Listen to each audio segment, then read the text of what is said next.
80% of deals require a minimum of 5 follow-ups, but 44% of people give up after the first attempt. In this episode of Revenue Leaders, we break down why most follow-up sequences die after just touch 2 and what it actually takes to get a response. One case back in my Locomo days where I was going after procurement because I knew they were in tender. I wanted to really get a call with this person, perfect for us. So I emailed, LinkedIn, call, SMS. The thing that worked, she responded via an SMS. It looks like at the CRM, it's like a 7-minute deal, but it's actually been a 12-month deal, right? It just hasn't required a lot of effort. If you're an SDR, AE, or BDM, and your follow-ups are going silent after the second or third touch, this conversation is for you. Welcome to the Revenue Leaders Podcast. The follow-up epidemic. You might be thinking, what the hell is he talking about? This is where, we've spoken about it a few times, Regs, about people following up for following up's sake, just putting it to the top of your inbox, people giving up too early, thinking that 2 or 3 touches is enough. There's a lot of stats in this space that show, and I've got some stories here as well, but I know you're a bit of a stats geek. Do you want to reel off, what's the current play for buyers in this environment on actually how many touches it needs before someone actually responds? Yeah, absolutely. So first thing, I think that, people, there's almost 2 camps of this, and this is why I think it is a bit of an epidemic. It is that, number one, when people only send that first outreach message and don't necessarily follow up. So about 80% of deals, or like at least trying to get your first meeting, require a minimum 5 follow-ups, but 44% of people give up after the first attempt. So when I think not about even in the game, when I think about that, you follow up once and you're already 44% better than, or you're better than 44% of your competitors, really, already. So that's to me, insane. When you think about it, numbers game. Like the other piece of this, Rain talks about it being 8 contacts. Forrester talks about it being up to about the 17, 18 mark. And that was a few years ago, but that had to be a combination of human, non-human. And, like we talk about this a lot at Grant Thornton, is that you need to have that human element, the email, the call, the in-person touch points, and then also that non-human. So, your marketing, your LinkedIn posts, your newsletter, whatever it might be, all of those things tends to help influence or sway someone to be open to discussion with you. And I think that that's why this is so important, because it's either like you hear this noise of just these, cadences that are just shot at you, or you hear once and then it's just like crickets. Yeah, it's interesting, right? Like whenever we talk about this, and I've done a bit of a talk on stage, and I remember seeing people's faces when I was giving them the, this is what you should have, right? And I think I was talking about having like an 18 touch sequence. Yeah. And what I mean by that is that if I'm going to engage with Billy Bob at Bob's Lollies, I don't know why. That was a terrible example, but let's go with it. There's some lollies outside the studio here, so I'm just thinking about eating them. And I'm going to enroll into a sequence, right? First, it's going to be 18 steps in this sequence. And first one might be a call or might be an email or whatever, but I'm going to have the 18 steps there for me. And probably half of it's automated and half's not, right? But like there's a bunch of steps there. Now people are looking and the eyes were wide open going, that many times? And I'm like, yeah, you got to think about it, because I might see your email first time or I might not. Then I'm really shit on email, but I'm really good on LinkedIn. So then I will reach out to you on LinkedIn, like a post, mention a comment, connect, or you might be crap there. So then I'll try the phone. Like we've sold from almost every different channel because everyone works differently. Yeah. I remember one case back in my Locomo days where I was going after procurement because I knew they were in tender, and I wanted to really get a call with this person because I knew like they'll be perfect for us. So I emailed, LinkedIn, call, SMS. The thing that worked was she responded via an SMS. Then we got onto a call, and now we've opened up a couple channels. The SMS was our primary channel for talking with each other, right? Everyone's different on where they respond better. Oh, completely. And I think my team know this too, because if I'm in like meetings like all day, I generally have to do the chunk of my work either like at the early in the morning or like after 5. So if anything urgent comes up, they know to like text me for that reason. And because of that, and the studies show this, Louis makes sure that he's like putting it into the sequences that we use, but then also our own coaching and transformation that we like do with clients. The text, like I think it's read within like only a couple of minutes. So if you send a text but direct to a different channel as well, you're generally more likely to get the response. In terms of that, I guess, different channel thing as well, we also need to make sure that we look at this like an ecosystem, right? It's not like do this, do that. It's more like how do you create that environment of connectivity as well? Because, I've actually formed friendships on LinkedIn and, with people in the US, with people in Europe, just purely from that back and forth of, common interests and all of that sort of stuff that like you can use these platforms not to, I guess, push an agenda, but also just increase your trust levels with them. Because any new relationship, right, you have essentially there's a level of tension. I don't know you, you don't know me, but over time that level of tension reduces and hopefully the level of trust increases. So if you can connect with them on multiple levels and show your stuff, then like it really kind of helps this whole follow-up epidemic because it will make people want to actually connect with you more, right? So how would you build this into your like playbook, sales playbook, your CRM, whatever it is, that doesn't feel like a template, right? Even though the steps might be templated there, but it doesn't feel like me on the receiving end, like I'm in a sequence like we've spoken about. Yeah. I mean, sequences exist because they work, like if done correctly. So I always see things as like two buckets like you're almost running two races at once, right? There is the outreach cadence, and the thing is you have to kind of accept that not everyone's ready to buy right now. So it's more like those sort of cadences to me should be about unrecognized needs. So where there's an opportunity to share insights that they may not be aware of, or they may not know that an issue is coming to their industry or their field or their role. So then, if they're willing to have a conversation around an insight, then, great. If not, that's fine.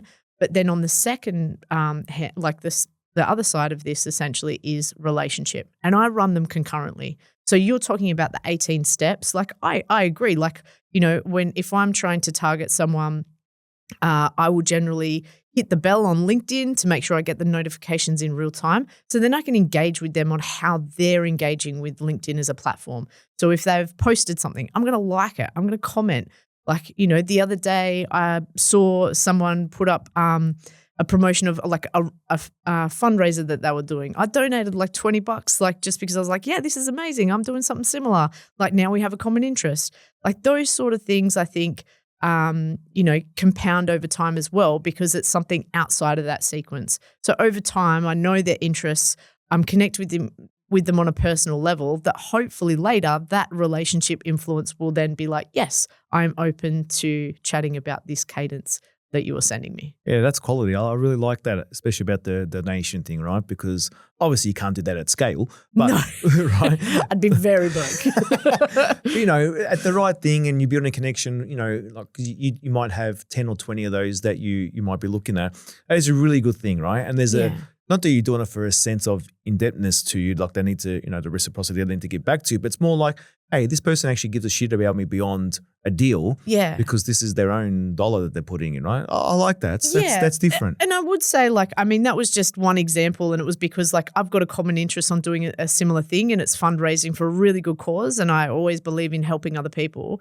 But if that was around something where it was like they were sharing an insight but I could share an insight with them on or like send them something like a template that I've already built or whatever.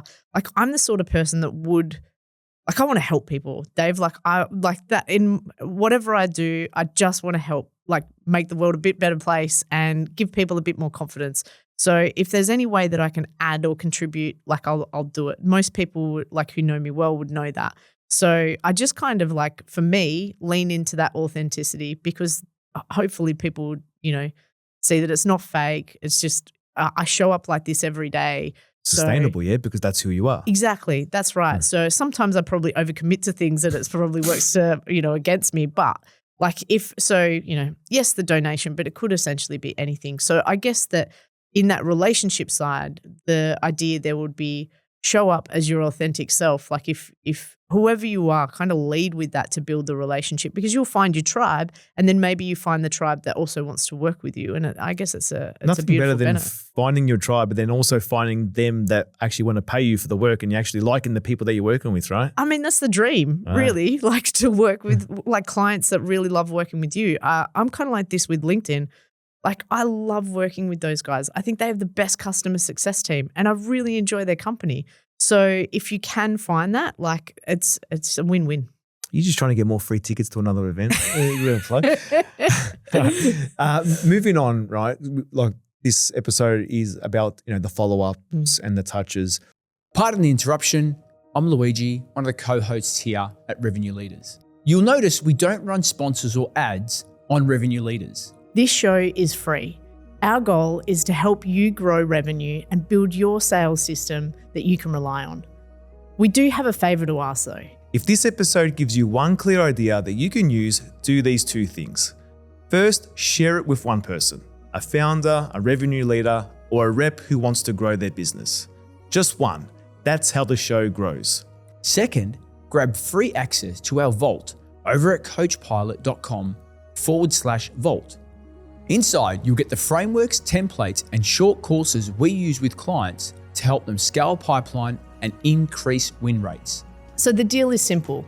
If you get value, share the episode with one person and go to coachpilot.com/vault to get the tools to put this into action. All right, let's get back to it. I guess I want to dive into what you think is the right type of follow-up message, right? So like even if you got a cadence in that, the cadence could be, David, time to follow up with prospect, lead with insight or whatnot. Yeah. But like you've just, we've had a meeting, great meeting, like almost at proposal stage or even at proposal stage, then I've gone quiet for a bit, right? And the quietness is making you feel awkward. You start to then self-sabotage, thinking, oh shit, he's talking to someone else, got another deal, something else priority. Yeah. How do you follow up in that situation? I tend to, I want to make sure that I don't feel a level of scarcity, because I think that once you put fear into something, it's kind of evident that it's there. So, I've a live deal at the moment and it's so slow, but my decision maker is so stretched that I'm working on his timeline and I'm actually okay with that. So I think that, I sent some information to him the other day. I know that he's opened up the email and instead of my just following up, it was like, hey, we mentioned that we're both traveling over the next few weeks. You're traveling here this week, I'm traveling X the next week. Is it just worth us putting in time in the diary in a few weeks' time just so we can get that face-to-face to talk next steps? And I've just left it at that. I know he'll come back to me because of the type of person that he is, but it's on, again, that his timeline. Now, I know everyone's got quotas and all of that, but I think work with your buyer on who they are, to making sure it is on their timeline and making sure it's relevant to your past conversations. So for where we were at, he warned me it's going to take a long time. So I kind of lent into that. The other side of it, though, is while that's the email, I also try to reach out to them on a different medium as well with education, just to make sure that they know that I'm there and just to make sure that they are still aware of the value that I can bring to the relationship. So, for example, if we had a podcast that I know is absolutely relevant to one of his pain points right now, like while, a couple of days ago, I would have sent that email about like, hey, I know we're busy. Let's kind of do this as our next step. Or, but while on LinkedIn, be like, we spoke about this the other day. This is relevant to you. And there's no ask. So, if you look on your social media, right, you'll go through, say, Instagram, and you're scrolling through. Instagram will give you like 3 reels that are yours that you've curated based off of like what you watch. And the next one is an ask, which is a sponsorship or like sort of thing. And that's how I kind of treat it. And it needs to be in that ratio. You give, before you ask. It's almost like the Gary Vaynerchuk jab, jab, hook, right? Yeah, like exactly. Give. Yeah, Yep. yeah. I like that. And look, when we touched on it lightly earlier in relation to, breakup emails. I'm not talking about breaking up with a love partner, because if you do that via email, you're crude.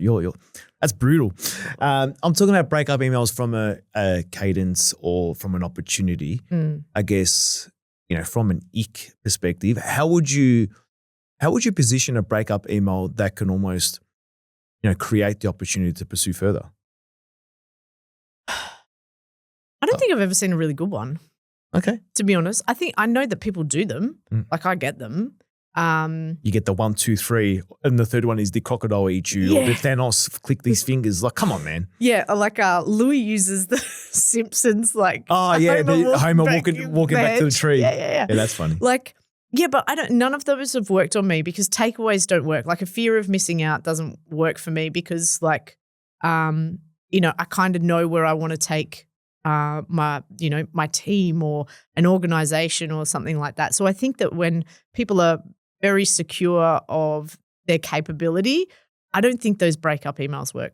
Like, I don't know. I don't know if you've got a different experience, like, because you're not capable. Sorry, mate. Thanks. No, look, I like, I sort of lean with, hey, like if this is you and I, hey, Regs, look, it feels like it's not the right time. You're probably swamped with other pressing projects or whatever. I'll stay in touch with you, touch base in a few months. Yeah. Otherwise, now's not the right time, right? And then break up nice and easy. Not I'm taking something away, just respecting that, hey, you're probably damn busy with other things and this is not a priority. Let's touch base later, right? Yeah, and then you focus on the relationship, right? That's it. Yeah. And then you just, that's it. Then I'll just put myself into a bit of a task reminder to share something of relevance with that person. If I don't, then I'm not going to share something, right? I'm not just going to touch base because then it feels like, okay, I'm in a monthly sort of touch base with this person now, like, and I know that on the third week of every month, David's going to email me. It's like, no, well, if it's going to be that case, I'm going to make sure that that person looks forward to when I email because I'm coming back with something good. Because we've had some people that, with us haven't bought from us because it hasn't been the right time. And then all of a sudden, 12 months later, go, okay, I'm in market now. Yeah, and they're ready. All the trust is there and it's become the quickest, like, it actually hurts the CRM because it looks like at the CRM it's like a 7-minute deal, but it's actually been a 12-month deal, right? It just hasn't required a lot of effort. I think, like, to be honest, that's how GT started working with Louis. Like, he stayed in contact when it wasn't the right time, and when it was, he was the right person for the job because he actually stayed committed to building a relationship. Now they can't get rid of him. And now we can't get rid of him. That's right. Well, look, I think this has been a good one. It's a hard one, right? When I say hard one, because there are a lot of pressures that we all have when we have a number to hit, and we all have a number of sorts within the business. And Louis talks about this a lot, where it's a bit of a symptom of having a weak pipeline or weaker pipeline that you need to push this deal through because you don't have enough others that are at the right stage to close. So I think that's one of the things as individuals to think about and have a hard look at yourself and have a hard look at your pipeline and actually look at it to say, okay, what is a real deal here versus not? Cut those deals out, put them into a different pipeline that you can nurture. And then that will show you, how far you need to sort of push a deal or, are you at risk? Yeah. And then also, like, if you're only sending one email, send more. Like, put in some LinkedIn, like really evaluate like how long it actually takes for you and your business to get that meeting rather than it being unassumed knowledge. Like diagnose it. If you take one thing from this episode, and we'll wrap up with this, it's that you're probably not doing enough, right? And don't think that you're, to some people you might be bugging them, but 9 times out of 10, it's that people aren't even seeing your message until the 10th or 11th touch. That's right.